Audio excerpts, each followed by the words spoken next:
The northwest China region of Xinjiang is home to 21 million people, including 12 million ethnic Uyghur Muslims. Since 2017, the United Nations says, as many as 1 in 12 Uyghurs and other Muslim minorities have been forced into Chinese re-education camps. The Chinese government insists the camps are humane, saying they provide vocational education, Mandarin instruction, and teaching that counters extremist rhetoric and terrorism.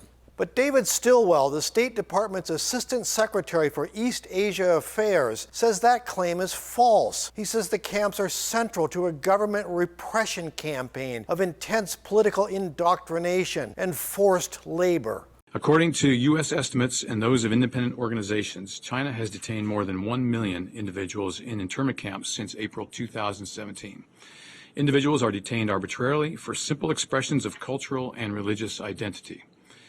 For example, possessing books on Islam and Uyghur culture, reciting the Quran at a funeral, or even wearing religious attire. With the treatment of the Uyghurs drawing international concern, the Trump administration took action Tuesday. It barred 8 Chinese companies and 20 state agencies from doing business with U.S. firms in sanctions over surveillance activities targeting Uyghur and Muslim minorities. China's hostility toward the Uyghurs has a long history. The community briefly had an independent state in 1933. Later, the government reasserted control with the 1949 Communist Revolution and aggressively populated the region with majority Han Chinese. Tensions flare to this day. China blamed bombings and knife attacks at markets and train stations in 2014 on Uyghur extremists and stepped up a government crackdown. The Uyghurs are generally banned from traveling outside China and often even inside the country. Nuri Turkle, chairman of the Uyghur Human Rights Project, charges that the government is trying to scrub their identity from Chinese society.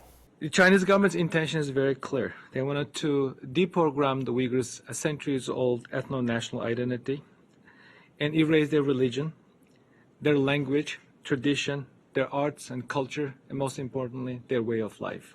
China only recently acknowledged the Uyghur detention facility's existence when the governor of Xinjiang in March described them as boarding schools. In June, he said most residents were returned to society with satisfactory jobs and good incomes. The UN and other international groups dispute that. In the words of Human Rights Watch, China is wrong to think it can escape international scrutiny.